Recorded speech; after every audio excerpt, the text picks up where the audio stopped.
आपने सुना होगा चाइना और पाकिस्तान की दोस्ती के बारे में। बहुत अच्छे दोस्त हैं दोनों। चाइना पाकिस्तान में रिसेंटली एक रोड, रेल और गैस पाइपलाइंस का कंबाइंड नेटवर्क बना रहा है, जिसे बोला जा रहा है चाइना पाकिस्तान इकोनॉमिक कॉरिडोर। ये 3000 किलोमीटर लंबा नेटवर्क पाकिस्तान के ग्वादार पोर्ट से लेकर चाइना के शिनजियांग प्रोविंस तक जाएगा। इस पूरे प्रोजेक्ट की कॉस्ट है लगभग $50 बिलियन, जो कि पाकिस्तान के जीडीपी का लगभग 15% है ये अकेला प्रोजेक्ट। मगर चाइना पाकिस्तान में इतना ज्यादा स्पेंड क्यों कर रहा है? ऐसा तो नहीं है कि दोस्ती के कारण कर रहा है। एक तरफ चाइना की 94 पॉपुलेशन ईस्टर्न चाइना में रहती है और 6% वेस्टर्न चाइना शिनजियांग में रहती है, और ईस्टर्न साइड में चाइना के पास ऑलरेडी बहुत बड़ी सी लाइन है जिसमें बहुत बड़े इंपॉर्टेंट पोर्ट्स हैं उनके पास में, जहां से वो शिप्स को ला सकते हैं, ले जा सकते हैं। तो फिर पाकिस्तान का ये ग्वादार पोर्ट उनके क्या काम आएगा, जहां से उनको रोड से 3000 किलोमीटर जाना पड़ेगा और सामान पहुंचेगा शिनजियांग प्रोविंस में, जहां पर उइगुर मुस्लिम्स रहते हैं, जो कि चाइना को पसंद नहीं है। क्यों चाइना इन्वेस्ट कर रहा है पाकिस्तान में? आज के वीडियो में हम इसी पर बात करेंगे और जानेंगे चाइना की strategy China Pakistan economic corridor के पीछे। तो चैनल को सब्सक्राइब कर लीजिए और वीडियो शुरू करते हैं।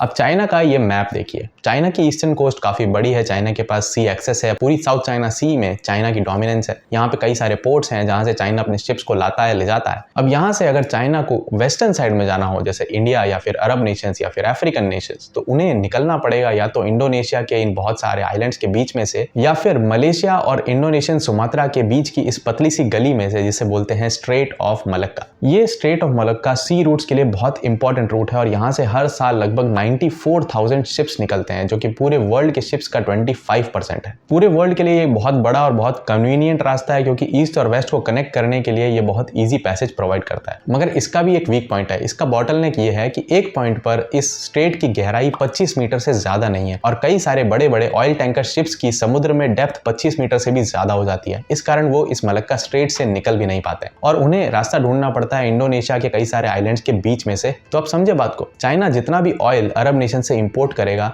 वो सारे शिप्स इन्हीं सकड़े रास्तों में से होकर चाइना तक पहुंच पाएंगे। और अगर चाइना कुछ भी एक्सपोर्ट करेगा वेस्टर्न वर्ल्ड को, इंक्लूडिंग अफ्रीका, यूरोप या फिर इंडिया, तो वो इन्हीं स्ट्रेट्स में से होकर शिप्स को निकलना पड़ेगा। तो बात आपने समझ ली, मलक्का स्ट्रेट चाइना के ट्रेड के लिए सबसे इंपॉर्टेंट रास्ता है। अब मलक्का स्ट्रेट से थोड़ा सा वेस्ट में चलते हैं और आ जाते हैं इन आइलैंड्स की तरफ, जिन्हें बोलते हैं Andaman and Nicobar islands. Malacca strait जहां पर खुलती है, वहां पर अंडमान निकोबार आइलैंड्स है, जहां पर इंडियन नेवी की काफी हैवी प्रेजेंस है। इनफैक्ट मलक्का स्ट्रेट में भी इंडियन नेवी का एक बेस है, और मलक्का स्ट्रेट से थोड़ा सा नीचे कुछ आइलैंड्स हैं जिन्हें बोलते हैं कोकोस या फिर कीलिंग आइलैंड्स, जो कि ऑस्ट्रेलिया के आइलैंड्स है। यहाँ पर भी इंडिया ऑस्ट्रेलिया का एक MOU है और इंडियन नेवी का बेस यहाँ पर प्रेजेंट है। यानी कि चाइना अगर मलक्का स्ट्रेट से निकलने की ट्राई करे या फिर इंडोनेशिया के कई सारे आइलैंड्स के बीच में से निकलने की ट्राई करे, इंडियन नेवी उन्हें आराम से इंटरसेप्ट कर सकती है। और कुछ ही दिनों में अगर एक वॉर सिचुएशन होती है तो इंडिया चाइना के सारे सी रूट्स को ब्लॉक कर सकती है जो वेस्ट की तरफ जाते हैं। यानी कि चाइना की पूरी ऑयल सप्लाई ठप, चाइना के सारे एक्सपोर्ट्स ठप और चाइना की इकोनॉमी उनके कंट्रोल में।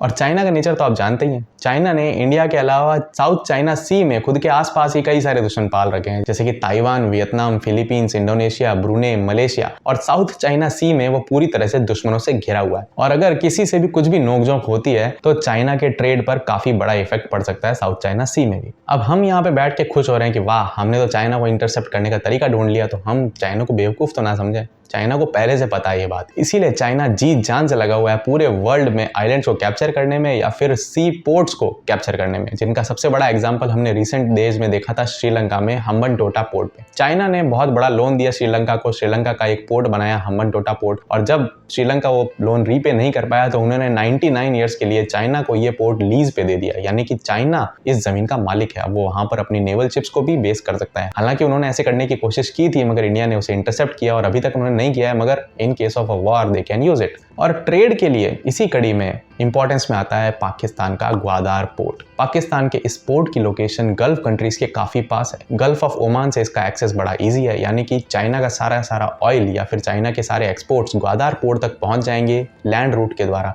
और यहाँ से चाइना आराम से ट्रेड कर सकता है या फिर अरेबियन सी में इंडिया के साथ में नेवल वॉर कर सकता है ग्वादार पोर्ट को यूज करके। इसीलिए पाकिस्तान में 3000 किलोमीटर लंबा चाइना बना रहा है रोड और रेल नेटवर्क, जिसे बोलते हैं China Pakistan non economic corridor. तो दोस्तों कॉमनली हम ये इंटरसेप्ट नहीं कर पाते, मगर सी रूट्स इस वर्ल्ड में बहुत इंपॉर्टेंस रखते हैं और सारी की सारी वॉर्स का कहीं ना कहीं कारण भी सी रूट ही होता है। इसीलिए दुनिया की सारी बड़ी बड़ी पावरफुल कंट्रीज ये ट्राई करती हैं कि उन्हें समुद्र में कहीं कोने में कोई वीरान जंगली आइलैंड मिल जाए जिस पर वो कैप्चर कर सके, अपना नेवल बेस बना सके। अगर आपको डिटेल में ये समझना है तो आप ये वीडियो देख सकते हैं जिसमें मैंने बताया है कि छोटे आइलैंड्स की क्या इंपॉर्टेंस है और साउथ चाइना सी में क्यों सारी कंट्रीज आइलैंड्स को कैप्चर करना चाहती हैं। और अगर आपको ये वीडियो पसंद आया तो प्लीज लाइक कीजिए और कमेंट्स में अपने व्यूज लिख दीजिए। चैनल को सब्सक्राइब करके जरूर जाइए।